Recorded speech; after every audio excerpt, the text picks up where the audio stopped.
Hello, travelers. I'm Sarah from the UK, now in Hong Kong. And I'm Sam from the UK, now in Mexico. And I'm Francisco from Argentina, now in Dubai. And as you can see, none of us is in our own country, a true sign of being a nomad. Sam here was aiming to become the youngest person to visit every United Nations country. But with barely 10 countries to go, COVID intervened, and he's since spent most of his time in Mexico. And Francisco is a digital nomad with quite an avid following. He works out of Dubai and also Georgia, which has now developed into quite a hub for digital nomads. And Sarah, who is a UK citizen, born in the US, but grew up in Moscow. She has traveled to over 100 countries and currently works out of Hong Kong with her twin babies and 2 cats, one of which, Egbert, might be in the show with us. We're making history today by presenting the first ever Nomadmania Travel Awards. We'll present 10 awards, 5 of which were chosen internally, and 5 of which the Nomadmania community has voted for. And this is all pretty experimental, so we're sure we're going to have a great time with some of the biggest travelers in the world, but please do excuse any glitches that may occur. We hope the awards run smoothly, and this becomes the Oscars of travel. Indeed, we're very excited to have a number of panels which will give out the awards, including a number of very special guests. Some of the biggest travelers in the world will join us tonight. So stay with us, get some popcorn, and enjoy the show. So, without further ado, let us move on to our first panel of the evening, which is truly making history. There are about 260 people we know of who visited every country in the world, but sadly, only a few of these are women. In fact, less than 10%. But the number is certainly growing, and tonight we'll have a large number of these here to give out our first award. To do this, I'm joined by Yui from Singapore, who will be in charge of this panel. Hello, Yui. Great to have you with us. You're on mute. Hi, Sarah. Thank you. Hi, everyone. I'm Yui Power Redford, and I completed the UN 193 in 2017. It's so great to be part of this momentous event. Today is the first time that women who have completed the UN 193 countries are coming together to speak, so it's very special. We come from a range of different countries and backgrounds, but we're united by this achievement and our great love for travel. So please join me in welcoming the rest of the panel.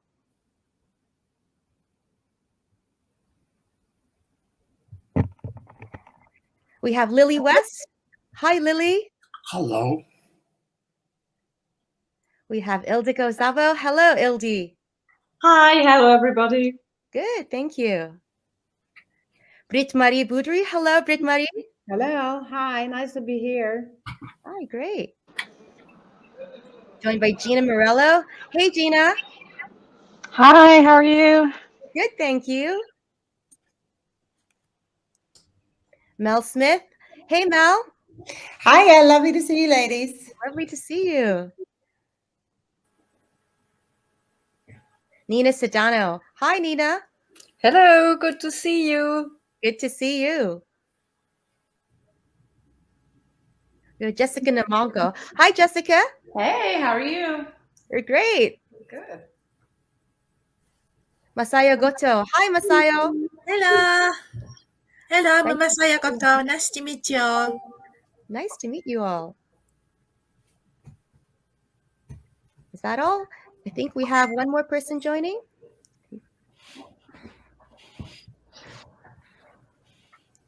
Okay, well, thank you, ladies, for joining us. It's really a momentous event, as I said. It's the first time we're all getting together, and it's really a special chat. So thank you for your time. And today, we're going to be discussing a range of topics. So, for example, one of the things that I get asked a lot as a female traveler is about the specific challenges faced by women traveling the world. I'd love to hear some of your thoughts on this and maybe some input from each of you. Gina or someone, would you like to start maybe? Absolutely. So the biggest area of concern, I think, for women specifically is around security. We have some additional issues beyond what typical men might have, besides pickpocketing or bribery or something like that. There's harassment from men, and in the worst case, some sort of sexual assault. So those are our challenges that are unique to women usually. Yeah, most definitely. I think safety and security is definitely up there. Lily, you've had years of travel. Would you say that the challenges have changed over the years? I think it's got a bit more dangerous than it used to be in the 60s and 70s, actually. I'm watching out for myself a lot more than I used to. I think men were not as predatory as they have become now.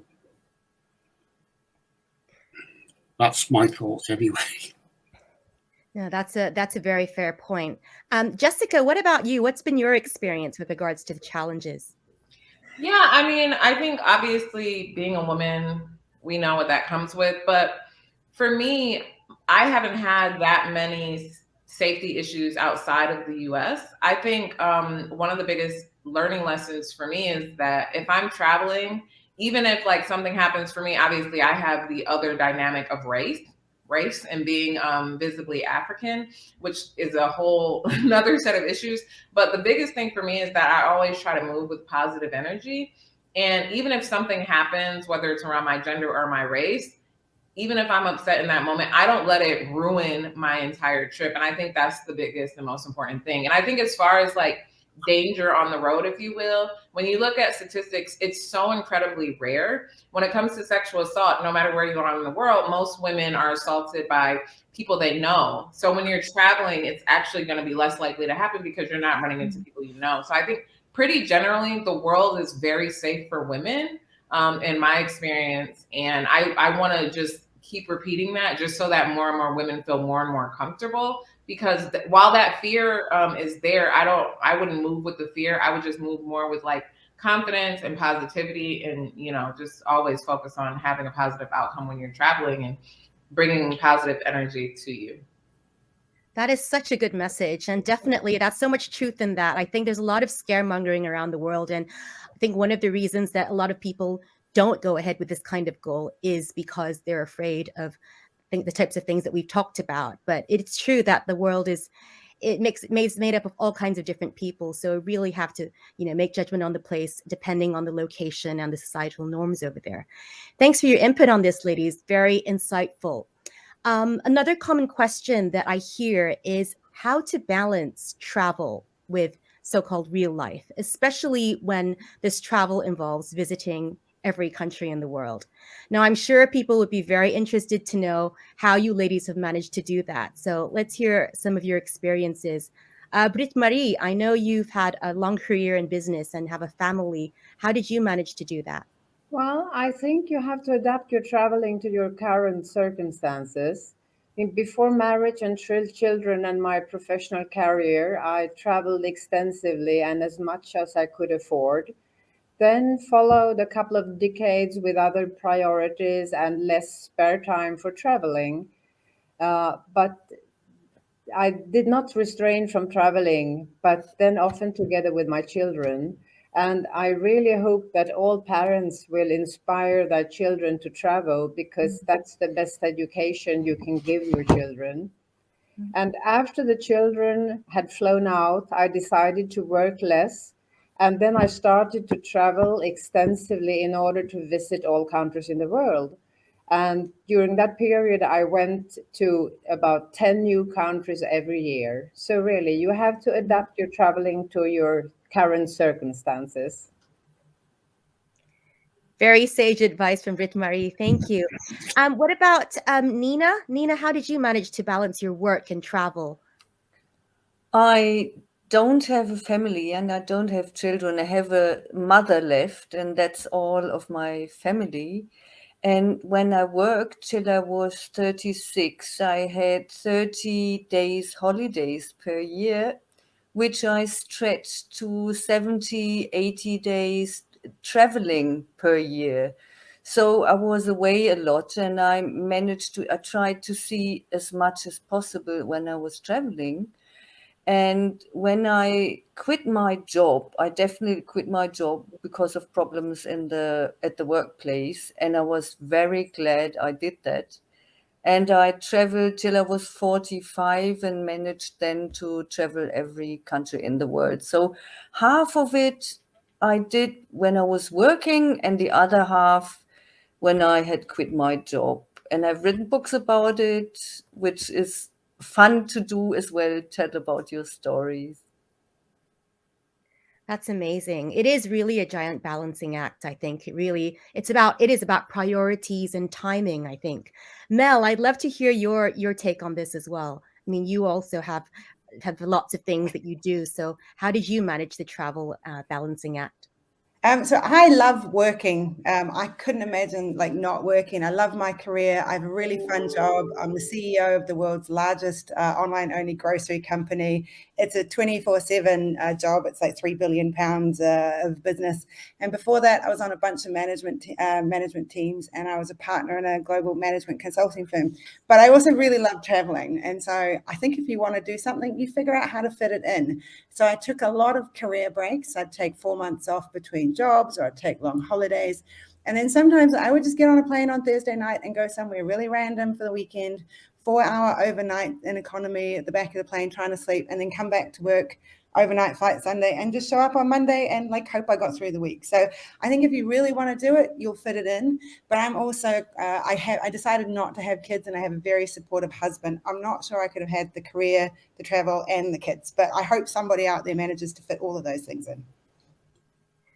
Well, that's a really great story. I think it does come down to, again, priorities and what is important to you. And it's amazing how all of us are so different, but we managed to achieve the same goal. So I hope that's encouraging to people with a similar ambition, because it just shows that where there's a will, there is a way. So if you love something, you're going to try to get it at whatever cost. Okay, so moving on.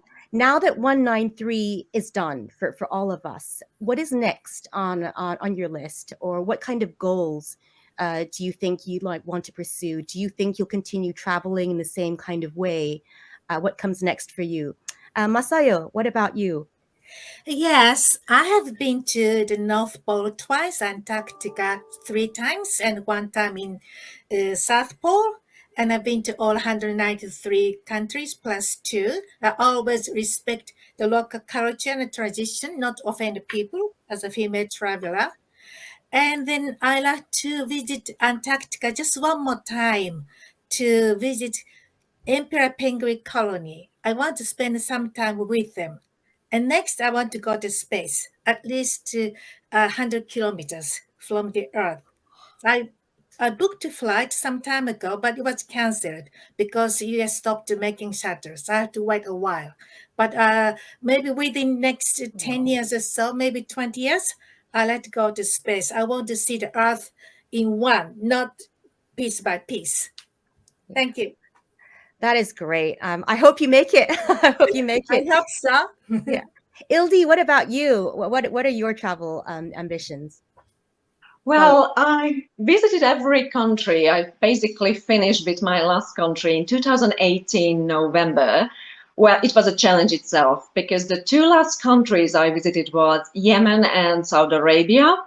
Well, Yemen at the time didn't even allow any tourists to enter. Precisely, there was no flight to Yemen at all. So I had to take a cargo boat from Oman all the way to Socotra. And Saudi Arabia, obvious reasons, as we know, they were not allowing tourists until recently. So 2018, being a female below 40, well, yeah, the homework was there.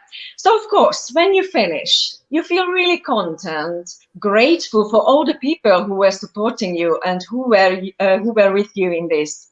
But also, you just, one day you wake up, so, okay, I've been to everywhere, so what's next?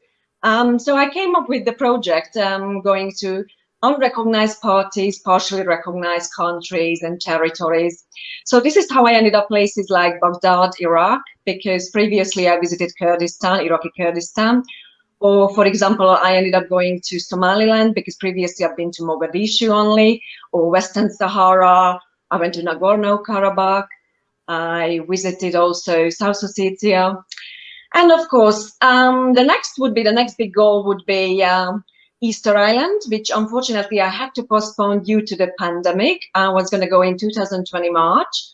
So that will be it. And of course, if you've been to every single country, there is one little continent, well, not so little, bugging me. This is Antarctica.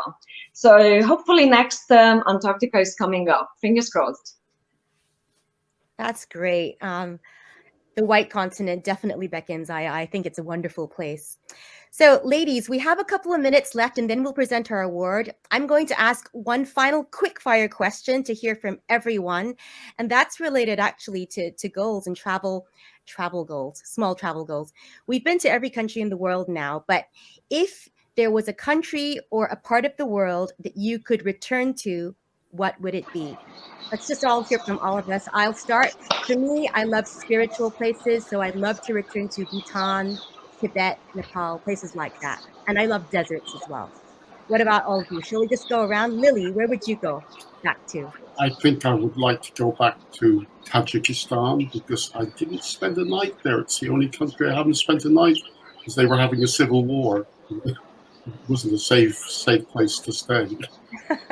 Tajikistan, great. Yeah. Ildi, what about you? I think the background shows itself. I'm a big fan of Africa, okay? The whole African continent is just, especially I'd like to go once things settling down to Ethiopia. So definitely an Africa fan. The simplicity of life, I mean, they appreciating things these days, which long time forgotten, I would say. So yes. Perfect. I have one vote for Africa. One vote for Africa. Britt Marie? Yes, for sure. It is Latin America. I've been living there for many years, and I'm really longing to go back to Chile, Colombia, Costa Rica. I mean, I really love Latin America. So that's my love the variety that we have. Gina, what about you? Well, I want to go back and visit everywhere, actually. Anybody that's traveled with me will know that I say I want to go back as soon as I'm leaving a country. But to narrow it down a little bit, I'm on my way back to Antarctica right now as we speak. I'm broadcasting from Ushuaia, so I'm heading there for a second time to watch the solar eclipse. Oh, wow. I hope you have an amazing time. Mel, what about you? I would like to go back to New Zealand if our Prime Minister lets us in anytime soon, but I'd also be very happy to go back to Mali. Agreed. I love Mali as well. Beautiful country. Nina? I would like to go back to Namibia. I had a great time there. It was only 10 days and I spent most of the time in the north, and I would like to go to the southern part. Perfect. Agreed. It's a beautiful, stunning country. Jessica, what about you? Sorry. Yeah, you know, it's so hard for me because I think I have a list of at least 100 countries that I want to go back to. But my favorite regions are definitely the African continent. I spend probably 2 months minimum there per year across different countries. And I love the Middle East. So, but the place probably highest on my bucket list is Scotland. I've never been to Scotland. Scotland it is. Beautiful. Masayo-san, what about you? Yes, I'm the first Japanese traveler who reached the Titanic wreck 4,000 meters below the sea level. I saw the real Titanic. I like to go to the bottom of the ocean again. Any part of the earth was very exciting, but it's very scary too. Yes, but I also like to visit unrecognized states. I visited quite a few.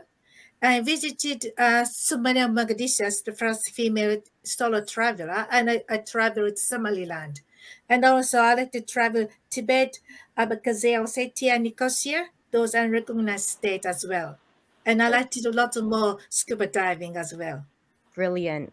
Very active lady. Well, thank you very much for your input, ladies. This has been so enlightening and such a valuable opportunity. I hope you've had as much time, a fun time on our short chat as I have.